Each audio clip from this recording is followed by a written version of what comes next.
ni Sila Sagondi, nina uchumi. Karibu sehemu kubwa ya waliopo hapa, wengine ni watoto wangu, wengine wajukuu. Ndio mama.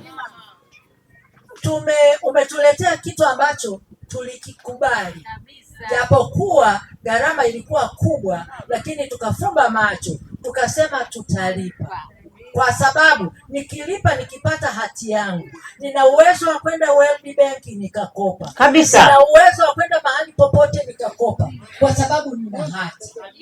Lakini utendaji uliopo umetufanya watu wote tulioko huku, kwa sababu tunaonekana ni watu wa kawaida, tunaonekana tu ni kama wale mataira fulani, lakini kumbe kwenye hili kundi ulilo nalo walioko huku wana elimu zao na wana pesa zao. Sasa tumekuja tukalipia mara ya kwanza control number. Ndio mama.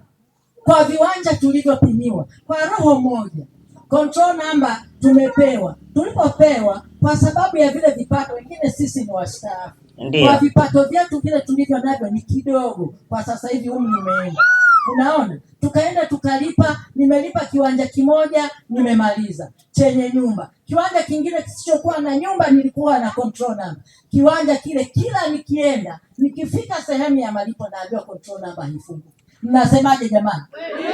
Control number mkuu wa wilaya hazifunguki.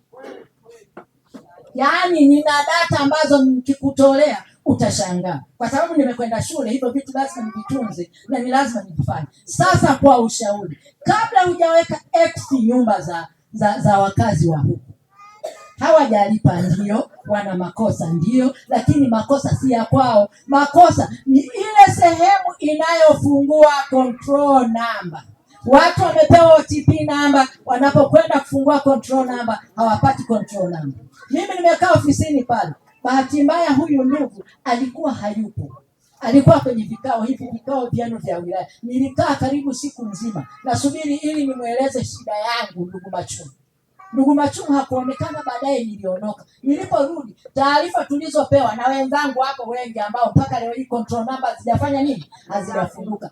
Pesa zipo, tutakula tumalize, mje mtuvunjie nyumba, lakini kumbe pesa zipo. Hawa watu wana pesa baba, pesa wanazo, lakini ule utendaji wa kufungua control number haupo.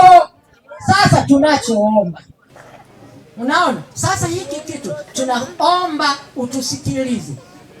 Hatukukuchukia, tunakupenda. Kwanza umetutoa mahali fulani ambapo sisi pale juu tulikuwa tunaitwa wavamizi, tunaitwa wakimbizi, tulikuwa na majina yote ya uchafu kabla huyu binti hajaja. Nikimtazama huyu binti ni mgeni, hayajui hayo, lakini tulikuwa tunaitwa wakimbizi huku, na sisi tukawaambia pamoja na kwamba ni wakimbizi, tuwaambie ni wakimbizi wa wapi. Ulipokuja tukasema tumepata nafasi ya kutokuwa wakimbizi na kuwa Watanzania, kama anavyozungumza yule kijana, wewe ni mkombozi wetu. Sasa kwa kuwa wewe ni mkombozi wetu, wale unaotenda nao kazi, wapo wanaotenda kazi vizuri na wewe, lakini wapo manyemela wanaokuharibia kazi, ambao wewe sasa unachukua jina baya kwamba mkuu wa wilaya hasikilizi watu. Kumbe mkuu wa wilaya anasikiliza watu, ila wale watendaji, una watoto unaambia kafagieni pale, hawafagii. Ukirudi unakuta hizi majirani wakipita wanakuta pana hizi pale, wanaona huyu bibi mchafu, kumbe uliacha watoto umewaambia fagieni. Sasa mbaya ni nani? Naonekana mimi bibi sijahimiza watoto wafagie na hujawasimamia vizuri, au sijawasimamia vizuri, au umewazuia wasifagie. Sasa hilo liangalie, be careful. Wanakuingiza mahali ambapo hii yote na kuona wewe ni mbaya, lakini kumbe mwanangu wewe sio mbaya, wewe good man. Unatutoa mahali ambapo sio penyewe. Tulikuwa mahali pabaya, tunaitwa majina mabaya.